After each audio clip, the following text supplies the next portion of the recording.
Okay guys, இன்னைக்கு நம்ம என்ன பார்க்க போறோம்னா how to be a G அப்படின்னா டாப் ஜி. நம்ம ஆண்ட்ரூ டேட் ஒரு கோர்ஸ் ரிலீஸ் பண்ணியிருந்தாரு ஹவு டு பி எ ஜின்னு. அதை நான் தமிழில் உங்களுக்கு மொழிபெயர்த்து தரப்போகிறேன். ஸோ இது ஒரு சப்ஸ்கிரைபர் ஸ்பெஷல். ஒருத்தங்க கேட்டிருந்தாங்க, அதனால நான் இந்த கோர்ஸ் இது ஆக்சுவலாக எனக்காண்டி நான் எழுதுனது, ஆனால் இப்போ உங்களுக்காண்டி நான் சொல்லித்தரேன். So top G course. Top G என்ன உங்களுக்கு யாரும் தெரியும், அது ஆண்ட்ரூ டேட். அவர் மேஸ்குலினிட்டிக்கு நிறைய பண்ணியிருக்காரு, நிறைய விஷயங்கள் யங் மண்ணுக்கு ஹெல்ப் பண்ணியிருக்காரு. ஸோ எனிவே நம்ம வீடியோக்குள்ளே போகலாம். ஸோ ஃபஸ்ட்டு நீங்கள் எப்படி ஒரு ஜியாக இருக்கணும். ஜினா ஒரு சூப்பரான ஒரு மேஸ்குலினான ஒரு ஆள் அந்த மாதிரி. ஸோ எப்படி how to be a G, first mind set. Mind set என்ன மைண்ட் செட்னா, நீங்கள் தான் ஒரு ஃபக்கிங் மேன், நான் தான் ஆம்பளை அப்படிங்கிற மைண்ட் செட்டை நீங்கள் உருவாக்கிடணும். அது நீங்கள் சும்மா சொல்கிறது இல்லை, ஜஸ்ட் உங்களோட ஹார்ட்லேயும் மைண்ட்லேயும் நீங்கள் அதை உருவாக்கணும். கண்ணாடியை பார்த்து நீ ஒரு ஃபக்கிங் மேன், உன்னால் எல்லாமே முடியும் அப்படின்னு நம்புங்க. ஸோ இது வந்து ரொம்ப க்ளீஷியாக இருக்கலாம், ஆனால் ரொம்ப இதாக இருக்கலாம், ஆனால் அதுதான் உண்மை. நீங்கள் ஒரு ஃபக்கிங் மேன்னு நீங்கள் அதை புரிஞ்சுக்கணும். அப்புறம் தான் லைஃப்பில் உங்களுக்கு எல்லாமே பண்ண முடியும். நான் ஒரு ஃபக்கிங் மேன், நான் ஒரு ஆம்பளை, என்னால் முடியும் அப்படின்னு நீங்கள் உங்களை நம்பினா தான் நம்ம இதுக்கு அடுத்தடுத்த ஸ்டெப்பில் போக முடியும். அடுத்தடுத்த ஸ்டெப்பில் போகிறதுக்கு இல்லை, உங்கள் லைஃப்பில் உங்களால் நீங்கள் நினச்ச இடத்துக்கு போக முடியும். ஓகே கைஸ், அதனால் நீங்கள் வந்து சும்மா நினைக்கக்கூடாது, நம்பணும். நான் தான் ஃபக்கிங் மேன், என்னால் என்ன முடியாது. ஸோ இதுதான் டாப் ஜி கோர்ஸில் ஒரு ஃபஸ்ட்டு பில்லர். ஓகே, முதல் பாயிண்ட் இதுதான். ஸோ ரெண்டாவது பாயிண்ட் என்னென்னா, இது என்னோட கருத்து இல்லை, ஆண்ட்ரூ டேட்டு கருத்து, ஆனால் நான் ஒத்துக்கிறேன். ஸோ நான் சொல்கிறேன், நீங்கள் வந்து பிஸ்ட் ஆஃப், நீங்கள் வந்து கோவப்படணும். எது கோவப்படணும்னா, எக்ஸாம்பிளுக்கு இப்போ நீங்கள் ரோட்டில் நடந்து போகிறீங்க. நம்ம ஊரில் என்ன காரு, எல்லா காருமே இருக்கும். ஸோ எக்ஸாம்பிளுக்கு நான் இதுவரையும் லேம்போகினி எல்லாம் எங்கள் ஊரில் பார்த்ததில்லை, மேபி வெளியூர்லலாம் இருக்கலாம். இப்போ ஒரு ஆடி காரோ இல்லை ஒரு பிஎம்டபிள்யூ காரோ போகுதுன்னு வச்சுக்கோங்க. நீங்கள் நிற்கிறீங்க, ஒரு பிஎம்டபிள்யூ கார் பேசுங்கன்னு போகுது. அப்போ வந்து நீங்கள் வந்து அதை பார்த்துட்டு, அது எப்படி அவன் மட்டும் பிஎம்டபிள்யூ கார் வச்சுருக்கான், எனக்கு ஒரு பிஎம்டபிள்யூ கார் இல்லை. அப்புறம் வேறு ஏதாவது ஒரு எக்ஸாம்பிள் சொல்கிறேன். அந்த பிஎம்டபிள்யூ காரில் ஒரு பொண்ணு இருக்குது, அழகான பொண்ணு. அவன் அந்த பொண்ணு கூட இருக்கான், பிஎம்டபிள்யூ காரில் இருக்கான். அது வந்து உங்களை கோவப்படுத்தணும்னா ஒரு நல்ல வகையில். அதாவது அவன் எப்படி அதை வச்சுருக்கான், அப்போ எனக்கு ஏன் அது இல்லை, அவன் பண்ணுறது எதுவும் நான் பண்ணலை, அப்போ எனக்கும் அது வேணும், நான் என்ன பண்ணணும் அப்படின்னு. அது அந்த வந்து உலகத்தில் நிறைய பேர் உங்கள்கிட்ட இல்லாத நிறைய விஷயங்கள் வச்சுருக்காங்க. ஸோ அதை நினச்சி நீங்கள் கோவப்படணும். அது வந்து டிஸ்ட்ரக்டிவாக இல்லை, எப்படின்னா அப்போ தான் உங்களுக்கு அதை நினச்சி வேலை ஒர்க் பண்ண தோணும். ஆக்சுவலாக உங்களுக்கு புரியும்னு நினைக்கிறேன். நீங்கள் சும்மா இருக்கிறீங்க, லைஃப் எங்கேயுமே இல்லை அப்படின்ட்டு இருந்தீங்கன்னா அதை நினச்சி கோவப்படுங்க. ஜான் ஒரு சிக்ஸ் பேக் வச்சுருக்கானே, எனக்கு சிக்ஸ் பேக் இல்லையே அப்படின்னு கோவப்படுங்க. ஒரு எக்ஸாம்பிள் சொல்கிறேன். அது மேஸ்குலின் ஒரு ஆங்கர் வந்து யூஸ்ஃபுல்லான ஒரு எமோஷன். அதை யூஸ் பண்ணி ஜிம்முக்கு போங்க, ஒர்க் அவுட் பண்ணுங்கள், சிக்ஸ் பேக் கொண்டு வாங்க. மணி இல்லையா, ஓகே என்ன பண்ணணும், நான் கொண்டு வருவேன் அப்படின்னு ஒரு, அதாவது எப்படி சொல்ல, இந்த உலகத்தை நினச்சி கோவப்படணும்னு பணக்காரங்க இருக்காங்க. அதை நான் சொன்ன மாதிரி தாங்க, பிஎம்டபிள்யூ கார் போகுது. நான் ஏன் யோசிச்சிருக்கேன், சரி அது எப்படி அவன் அந்த கார் வச்சுருக்கான், நான் அந்த கார், எனக்கு அந்த கார் வேணும். ஆனால் அது ஒரு ஈகோ என்வி அப்படி கிடையாது. ஆனால் அது அப்படி தான். நம்ம கோவப்படாட்டி நமக்கு ஒரு மோட்டிவேஷன் வேணும். நம்ம ஹாப்பியாக இருக்கும், பீஸ்ஃபுல்லாக இருக்கும். பீஸ் அதெல்லாம் ரொம்ப முக்கியம். ஆனால் கம்ப்ளைண்ட்ஸாக இருக்கக்கூடாது. சொல்லுறது புரியுது. அது தமிழ் அதுக்கான சரியான வார்த்தை சோம்பேறித்தனமாக இருக்கக்கூடாது. உங்களுக்கு ஒரு விஷயம் வேணும்னா அதுக்காண்டி நீங்கள் கடின உழைப்பை போடுங்க. அப்போ உங்களுக்கு கண்டிப்பாக அது கிடைக்கும். நம்ம சும்மா இருந்தால் எதுவுமே கிடைக்காது. ஓகே கைஸ், இது வந்து கொஞ்சம் கேர்ஃபுல்லாக எடுத்துக்க வேண்டிய பாயிண்ட்டு. ஏன்னா நிறைய பேர் இதனாலே சந்தோஷம் இல்லாமலும் போகலாம். ஆனால் இது ஒரு யூஸ்ஃபுல்லான பாயிண்ட். ஆரம்ப கட்டத்தில் நீங்கள் எல்லாத்தையும் நினச்சி கோவப்பட்டால் அது நல்லது. அப்போ தான் உங்களுக்கு அதை நினச்சி ஒர்க் பண்ண தோணும். அடுத்து என்னன்னா, ஆமாம், அப்புறம் வந்து அது ஒரு மோட்டிவேஷன். கோவங்கிறது ஒரு மோட்டிவேஷன். ஓகே கைஸ், அப்புறம் இன்னொரு மூணாவது தூண் பில்லர் என்னதுன்னா, நோபடி கேர்ஸ் அபவுட் யூ. உங்களை பற்றி யாருமே கேர் பண்ண மாட்டாங்க. நான் திருப்பி சொல்கிறேன், உங்களை பற்றி யாருமே கேர் பண்ண மாட்டாங்க. இதை நீங்கள் உணரலாம், உணராமல் இருக்கலாம், புரிஞ்சுக்கலாம். மேபி உங்கள் அம்மா கவலைப்படலாம், மேபி உங்கள் அப்பா கவலைப்படலாம், மேபி உங்கள் சிஸ்டர்ஸ், பிரதர்ஸ். ஆனால் உங்களை பற்றி நீங்கள் கவலைப்படுற அளவுக்கு யாரும் கவலைப்பட மாட்டாங்க. யாரும் உங்களை கையை பிடிச்சி இழுத்துட்டு போய் வேலையில் உட்கார வச்சு அப்புறம் உங்களுக்கு ஒரு கார் வாங்கி தந்து அப்புறம் உங்களுக்கு ஒரு பொண்ணை தரப்போகிறதில்ல. அது நடக்க போகிறதும் இல்லை. மேபி நீங்கள் கோடீஸ்வரங்க பிள்ளையாக இருந்தாலும், ஆனாலும் சில விஷயங்களை நீங்கள் தான் பண்ணி ஆகணும். அதனால் நம்ம அப்படி கிடையாது, நம்ம கோடீஸ்வரங்க பிள்ளை கிடையாது. ஒரு எக்ஸாம்பிள் சொல்கிறேன். அப்படியே அவன் கோடீஸ்வரன் பிள்ளையாக இருந்தாலும் அவன் ஜிம்முக்கு போய் ஒர்க் அவுட் பண்ணி தான் ஆகணும். சில விஷயங்களை நம்ம தான் கைஸ் பண்ணணும். ஒரு பொண்ணை போய் பேசினாலும் அவன் தான் பேசணும். அவன் ப்ராஸ்டியூட் வாங்கலாம் பைசா கொடுத்து, ஆனாலும் ஓகே பணக்காரங்கன்னு வரும்போது அது கொஞ்சம் டிஃப்ரெண்ட்டாக வரும். நீங்கள் ஒரு பணக்கார பையன், ஆனால் அது வந்து ஏதாவது ஒரு கோடியில் ஒருத்தர். ஓகே, நம்ம அவங்கள போக வேண்டாம், நம்ம அந்த மைண்ட் செட்டு கூட வேண்டாம். நமக்கு ஏதாவது வேணும்னா நம்ம தான் உழைச்சி நம்ம லைஃப்பில் நம்ம கொண்டு வரணும். உங்களுக்கு புரியுதா கைஸ்? அது அப்படின்னு இல்லை, அதுதான் நமக்கு ஒன்று வேணால் நம்ம தான் பண்ணி ஆகணும். யாரும் ஒரு வேரில் கொண்டு போய் உட்கார வச்சு ஒரு காரை தந்து ஒரு பொண்ணை தந்து தரப்போகிறது இல்லை. உங்களுக்கு நீங்கள் உங்களை பற்றி கவலைப்படுற அளவுக்கு யாருமே இந்த உலகத்தில் கவலைப்பட மாட்டாங்க. நீங்கள் கவலையாக இருந்தீங்கன்னா உங்கள் அம்மா வந்து கேட்பாங்க, ஆனால் அது யாரும் சரி பண்ண முடியாது. உங்களுக்கு புரியும்னு நினைக்கிறேன். அது நீங்கள் தான் பார்த்துக்கலாம். அப்பாடா கரெக்டாக நான் பாயிண்டை பிடிச்சிட்டேன். நான் சொல்றது உங்களுக்கு புரியல கைஸ். ஏன்னா பணக்காரங்களா இருந்தா ஓகே எல்லாம் வாங்கி குடுக்கலாம். உங்க சந்தோஷத்த உங்க கையில தான் இருக்கு. நீங்க தான் அத பார்த்துக்கணும். அது வந்து புத்திசம், பிலாசபி, ஸ்பிரிச்சுவாலிட்டி ஆனா இந்த விஷயத்துலயும் அப்படிதான். இது ஜி கோர்ஸ். அந்த கோர்ஸ்ல தான் நான் சொல்றேன். Okay guys. அதனால உங்களுக்கு எதா வேணா நீங்க தான் பண்ணியாகணும். பரவால்ல. கொஞ்சம் பல்கா இருக்கு. அடுத்து 4வது தூண் ஸ்ட்ரென்த் இன் ஹானர். அப்படின்னா நீங்க சொல்றத நீங்க பண்ணணும். எக்ஸாம்பிளுக்கு இது ரொம்ப முக்கியமான பாயிண்ட். இது ரொம்ப ரொம்ப முக்கியமான பாயிண்ட். ஸோ வந்து நீங்க ஒண்ணு சொல்றீங்கன்னா, அத நீங்க பண்ணியே தீரணும். எக்ஸாம்பிளுக்கு இன்னைக்கு நான் ஜிம்முக்கு போறேன். இப்படி நான் சொன்னேன்னா, இன்னைக்கு நான் ஜிம்முக்கு போணும். ஒர்க் அவுட் பண்றேனோ இல்லையோ. ஒர்க் அவுட் பண்றேன்னு சொல்லிட்டேன்னு வச்சுக்கோங்க. அங்க போய் ஒர்க் அவுட் பண்ணணும். நான் சொல்றது உங்களுக்கு புரியுதுல கைஸ்? நான் ஒண்ணு சொல்லிட்டேன்னா, அது பொறிக்கப்பட்டது. அது கல்வெட்டுல எழுதப்பட்டது. அப்படி நீங்க இந்த மைண்ட் செட்ட வச்சுக்கிறீங்க. ஏன்னா நெறைய பேர் பண்ற தப்பு என்னன்னா, நான் அன்னைக்கு வந்துருவேன். அப்புறம் போமாட்டாங்க.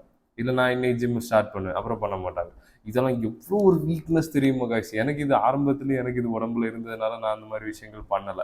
என்னோட என்னோட ஒரு இது என்னன்னா, நான் வந்து விஷயங்கள பண்ணாம இருப்பேன். இப்ப எக்ஸாம்பிளுக்கு ரொம்ப நான் ரொம்ப வருஷங்கள் ஜிம்முக்கு போகாம இருந்தேன். அது உடம்புல பெயின் இருந்துச்சு. அதாவது லேட்டா தொடங்குவேன். லேட்டா ஸ்டார்ட் பண்ணுவேன். அதுதான் என்னோட ஒரு இதுன்னு நெனைக்கிறேன். நான் வந்து சரி சின்ன வயசுலேருந்தே எனக்கு மார்ஷியல் ஆர்ட்ஸ் கத்துக்கணும்னு ஆசை. நான் கொஞ்சம் லேட்டா தான் ஸ்டார்ட் பண்ணேன். ரொம்ப லேட் இல்ல. ஆனாலும் நான் நெனச்சத எப்பவும் ஸ்டார்ட் பண்ணியிருக்கலாம். மேபி நெறைய பேர் நீங்க அப்படி இருக்கலாம். ஒரு விஷயத்த பண்ணணும்னு பண்ணாமலே இருப்பீங்க. லேட் அது வேர்ட் உண்டு. எனக்கு அந்த வேர்ட் மறந்துட்டு. இது ஒரு வேர்ட் இங்கிலீஷ்ல லேட்டா பண்றது. Okay guys. ஆனா இதுல நான் வந்து கொஞ்சம் பெஸ்ட்டா இருந்திருக்கேன்னு நான் நெனைக்கிறேன். நான் பொய் சொல்ல மாட்டேன். நான் சொன்னத பண்ணுவேன். அந்த மாரி. ஒருத்தருக்கு ஒரு ப்ளஸ் இருக்கும்ல. முந்தி நான் நெறைய விஷயங்கள் சொல்லாம இருந்திருப்பேன் நெறைய. இப்ப நான் ஒண்ணு சொன்னேன்னா, அத நான் பண்ணுவேன். அது வந்து உங்க கேரக்டர்ல ஒரு இது. எக்ஸாம்பிளுக்கு நாளைக்கு நான் உன்ன இந்த டைம்ல வந்து பார்க்குறேன்னா, உலகமே அழிஞ்சாலும் நீங்க அந்த டைம்ல போய் பார்க்கணும். டேய் எனக்கு ஒரு ரூ. 100 இன்னைக்கு தா. நான் நாளைக்கு போட்டு விட்றேன்னா, என்ன நடந்தாலும் நீங்க அத போடணும். நான் சொல்றது உங்களுக்கு புரியுதுல்ல கைஸ்? நீங்க சொன்னத நீங்க பண்ணணும். அப்படி நீங்க பண்ணாட்டி, அது உங்க கேரக்டர்ல, உங்க செல்ஃப் இமேஜ்ல, உங்க கான்ஃபிடன்ஸ்ல அது எல்லாத்தையுமே குறைக்கும். உங்களோட ஒரு சுய கேரக்டரே அது இல்லாம ஆக்கிரும். அதனால சொல்றத பண்ணுங்க கைஸ். இப்ப நான் வந்து அ இந்த இந்த விஷயம் இப்ப நான் பெட்டு கட்டுறேன். இந்த விஷயம் நடக்காட்டி மொட்டை போடுவேன்னா, மொட்டை போடுங்க. சொல்றது புரியுதுல்ல கைஸ்? ஒரு எக்ஸாம்பிளுக்கு சொல்றேன். அதுக்கு நீங்க சன்னியாசம் போவீங்கன்னு சொன்னா போய் தான் ஆகணும். அப்படி சொல்றத பார்த்து சொல்லுங்க. ஆனா சொன்னீங்கன்னா, அத கண்டிப்பா பண்ணணும். அதான் ஸ்ட்ரென்த் இன் ஹானர். அதான் உங்க கேரக்டர். இது வந்து நான் சொல்றதெல்லாம் சும்மா டிப்ஸ் அண்ட் ட்ரிக்ஸ் இல்ல. இது உண்மையிலே உங்க கேரக்டர் பில்ட் பண்ணக்கூடிய விஷயங்கள். இதெல்லாம் சிம்பிள். ஆனா கடைபிடிக்கிறது கஷ்டம். சிம்பிள் ஆனா ஈஸி இல்ல. அதனால நீங்க இத பண்ணுங்க. இப்ப இன்னொரு எக்ஸாம்பிள் சொல்றேன். ஒரு ஆம்பள உங்கள சும்மா திட்டிட்டே இருக்கான் ரோட்ல இருந்து. நீங்க உடனே சொல்றீங்க, "டேய் சும்மா இருடா" அப்படின்னு. அதோட முடிஞ்சு. அதே இது நீங்க "டேய் சும்மா இரு, இல்ல நான் அடிச்சுருவேன்." இப்படி சொல்லிட்டு, அதுக்கப்புறமா அவங்க உங்கள சத்தம் போட்டு கோவப்பட்டு திட்டிட்டு இருந்தா, நீங்க அடிக்காம இருந்தா நீங்க ஒரு பொட்ட. என்னால இத விட நைஸா சொல்ல முடியாது கைஸ். இது நானும் உங்க வயசு ஒரு யங்கான வயசுல இத கேட்டுருக்கேன். உங்களுக்கு புரியுதுன்னு நெனைக்கிறேன் கைஸ். ஸோ, அதாவது நீங்க ஒண்ணு சொன்னீங்கன்னா, அத பண்ணணும். அது அவன நீங்க "டேய் நீ சும்மா இரு." அப்ப நீங்க அடிக்காட்டி பிரச்சனை இல்ல. அதே இது நீங்க வந்து "நீ சும்மா இருக்காட்டி நான் உன்ன அடிக்க போறேன்" அப்படின்னு சொன்னீங்கன்னா, நீங்க அடிச்சே தான் ஆகணும். ஏன்னா உங்க வார்த்தைய நீங்க விட்டாச்சு. அந்த நேரம் நீங்க அத பின்வாங்க முடியாது. சரி புரியுதுல்ல கைஸ்? சொன்னத பண்ணுங்க. இப்போ ஒரு கேர்ள் ஃப்ரெண்ட் விஷயத்திலேயே வருவோம். நெறைய பேருக்கு கேர்ள் ஃப்ரெண்ட் வந்து அவங்கள நல்லா ட்ரீட் பண்ண மாட்டாங்க. எக்ஸாம்பிளுக்கு மத்த பசங்க கூட பேசுறது. ஸோ அதெல்லாம் நான் தப்புன்னு வரல. ஆனா உங்களுக்கு தெரியும் எது தப்பு இல்லன்னு. ஒரு லிமிட் இருக்கு. எக்ஸாம்பிளுக்கு இப்ப நீங்க சொல்றது உங்க கேர்ள் ஃப்ரெண்ட் மரியாதை குடுக்கல, கடைபிடிக்கல. அ நீங்க வேற, அவங்க வேற. ஆனாலும் சில பவுண்டரீஸ் எல்லாம் இருக்கு. நான் புரியும்னு நெனைக்கிறேன். சில நேரம் ரொம்ப சலபல திட்டிட்டே இருப்பாங்க. உங்க பவுண்டரீஸ தாண்டுவாங்க. சொன்னத பண்ண மாட்டாங்க. உங்க லிமிட்ட தாண்டி பண்ணுவாங்க. அப்ப நெறைய ஆம்பளைங்க என்ன பண்ணுவாங்கன்னா, "நீ சும்மா இரு, சும்மா இரு, சும்மா இருன்னு" சொல்லிட்டு என்ன பண்ணுவீங்க? ஃபக் ஆல் ஒண்ணும் பண்ண மாட்டீங்க. அந்த மாரி. இத நான் உங்களுக்கு சொல்றேன் கைஸ். அப்போ ஒண்ணுமே பண்ணாம, "நீ சும்மா இரு, நீ சும்மா இரு" அப்படின்னு. இதே இது நான் ஆண்ட்ரூ டேட் சொன்ன மாரி நான் சொல்லுவேன். இதே இது எனக்கு ஒரு பொண்ணு "நீ சும்மா இரு, இல்ல நீ இந்த வீட்ட விட்டு வெளிய போயிருவ" அப்படின்னு சொல்லுவேன். அதுக்கப்புறம் அவன் நடந்துக்கிட்டான்னா, அவ பொருளெல்லாம் தூக்கி நான் பொருளெல்லாம் ரோட்ல போயிட்டுருக்கும். ரோட்ல தூக்கி வீசிட்டு இருந்தேன். இது ஆண்ட்ரூ டேட் சொன்னது. சரி அப்படின்னா ஒரு பொண்ணு உங்கள தப்பா ட்ரீட் பண்றா. மத்த பசங்க கூட பேசுறா. இல்ல எது என்னவோ பண்றா. நீங்க பார்த்துட்டு அத வேடிக்கை பார்க்கக்கூடாது. உங்களுக்கு பிடிக்கலன்னா உங்க பவுண்டரீஸ ஹெல்த்தியா நீங்க சொல்லணும். இப்படி நீ பண்ணாட்டி, இப்படி நீ பண்றது எனக்கு பிடிக்கல. இனி நீ இப்படி பண்ணுனா நான் ஒரு ரிலேஷன்ஷிப்ல இருக்க மாட்டேன். அதோட இது முடிஞ்சு. அதுக்கப்புறம் அவ பண்ணான்னா ரிலேஷன்ஷிப் கிடையாது. அவ்வளவுதான். அதுதான் ஆண்ட்ரூ டேட் சொல்றேன். அவ நான் சொன்னத கேட்காட்டி, அதுக்கப்புறம் அவ திருப்பி நான் சொன்னதுக்கு அப்புறம் கேட்காட்டி, அவ பொருளெல்லாம் தூக்கி ரோட்ல போய் பறந்துட்டு இருக்கு. சூப்பரா சொல்லியிருப்பேன். ஸோ இது கேர்ள் ஃப்ரெண்டுன்னு இல்லை கைஸ். இது வாழ்க்கையில எல்லா விஷயத்தையும் நீங்க ஒண்ணு சொன்னீங்கன்னா, அது கடைப்பிடிக்கணும். ஒரு ஃப்ரெண்டா இருக்கலாம். "டேய் நீ என்ன இப்படி பேசாத. எனக்கு பிடிக்கல. நான் உன்ட்ட இனி பேச மாட்டேன்." டன் முடிஞ்சு. ஈகோ இருக்காது கைஸ். ஆனாலும் நீங்கள் சொல்கிறத பண்ணுங்கள். ஓகே கைஸ், உங்கள் லைஃப்பில் நல்லபடியாக ஹெல்ப் பண்ணும்.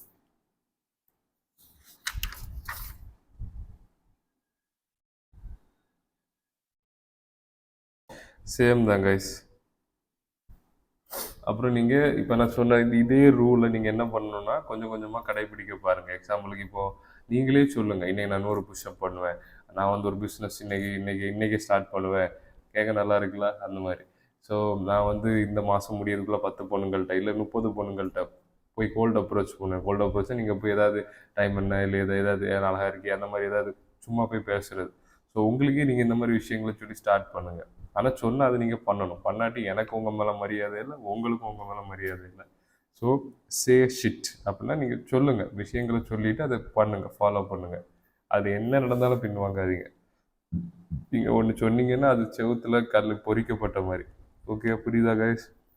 எக்ஸாம்பிளுக்கு இந்த மாதம் முடியறதுக்குள்ளே நான் 80 கிலோ வருவேன் அப்படின்னு நான் சொன்னேன்னா என்ன நடந்தாலும் அதை 80 கிலோ வந்தே தான் தீருவேன். அது என்ன சாப்பிட்டோம், என்ன எடுத்தோம், என்ன பண்ணி 80 கிலோ இந்த மாதம் நான் வந்தாவேன். அது வந்து உங்கள் கேரக்டருக்கு ஒரு அடிக்கல் மாதிரி, நீங்கள் சொல்கிறது நீங்கள் பண்ணுறது. ஓகே கைஸ், இவ்வளோ தான். இது வந்து ஆண்ட்ரூ டேட் கோர்ஸோட ஒரு பாதி. இதுதான் மெயினான விஷயங்கள். மீதியெல்லாம் சின்ன சின்ன விஷயங்கள். மீதி பாடி லாங்குவேஜ் பற்றி அவர் சொல்லுவார். அதுக்கு நீங்கள் ஃபைட்டிங் கற்றுக்கிட்டாலே உங்கள் பாடி லாங்குவேஜ் அழகாக வந்துடும்.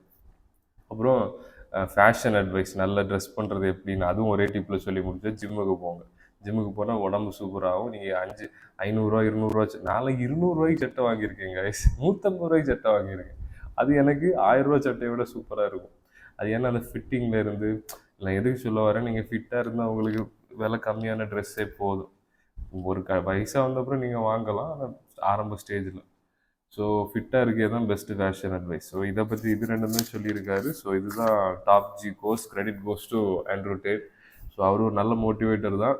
நீங்கள் வந்து அவர்கிட்ட கற்றுக்கலாம். நான் யார் என்ன சொன்னாலும் நீங்கள் உங்களோட இன்ஸ்பெக்ஷன் பண்ணி நீங்கள் எடுத்துக்கோங்க. நான் சொன்னாலும் ஜான் சொல்கிறது தான் உண்மைன்னு எடுத்துக்காதீங்க. உங்கள் மனசில் பட்டதை பண்ணினா இதெல்லாம் உண்மை தான் கைஸ். இதெல்லாம் வந்து டிசிப்ளினான மைண்ட் செட்டு தான். இது நான் இல்லை, யார் சொன்னாலும் சரி தான். ஆனால் சில விஷயங்கள் இப்போ ஆண்ட்ரூ டேட் சில விஷயங்கள் சொல்லுவார். எனக்கு அவர் நல்ல மோட்டிவேட்டர் தான். ஆனால் அவர் சில விஷயங்கள் சொல்லுறது என்னால் ஏற்றுக்க முடியாது. இப்போ அவரே பானோகிராஃபி தப்புன்னு சொல்லுவார். ஆனால் அவரே வெப்காம் பிஸ்னஸ் வச்சுருந்தார். ஸோ எல்லோரும் பெர்ஃபெக்ட் இல்லை. நான் என்ன சொல்ல வரேன்னா நல்லதை எல்லாத்துலேருந்தும் உறிஞ்சிக்கோங்க.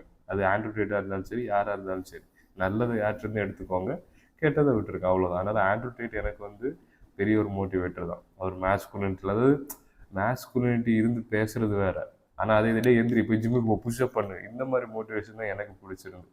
ஸோ அந்த மாதிரி நீங்களும் பண்ணுங்க. நமக்கு நான் அந்த ரஃப்பான ஒரு ஃபாதர் ஃபிகர் இல்லையோ என்னவோ எனக்கு தெரியல. எங்கள் ஃபாதர் ரஃப்பான ஃபிகர் தானே, ரொம்ப டிசிப்ளின்டாக என்ன அப்படி ரொம்ப இது பண்ணதில்லை. நானே எனக்கான ஒரு டிசிப்ளினான ஒரு ஆளாக மாறிட்டேன். ஓகே கைஸ், இன்னொரு சின்ன டிப் சொல்லணும்னா, இந்த way of the superior man இந்த புக்கில் ஒரு சாப்டர் இருக்குது. அதாவது live as if your father is dead. அப்படின்னா உங்கள் ஃபாதரோட எக்ஸ்பெக்டேஷன் இல்லாமல் நீங்கள் வாழ்ந்தீங்கன்னா எப்படி வாழ்வீங்களோ அப்படி வாழுங்க அப்படின்னு. ஸோ அது ஒரு புது டாபிக் அது. ஓகே கைஸ், யாருக்காவது பர்சனல் கோச்சிங் வேணால் கீழே லிங்கை புக் பண்ணுங்கள். வேறு அவ்வளோதான் கைஸ். வாட்ஸ்அப் குரூப் வந்து மந்த்லி 2000, யாராவது இன்ட்ரெஸ்ட் இருந்தால் ஜாயின் பண்ணுங்கள். அதில் கோர்சஸ் இருக்குது. என்னோடய நோ ஃபேப் கோர்ஸ், எப்படி இந்த அடிக்ஷனை ஃபுல்லாக க்யூர் பண்ணி கொண்டு வரணும் அந்த இது.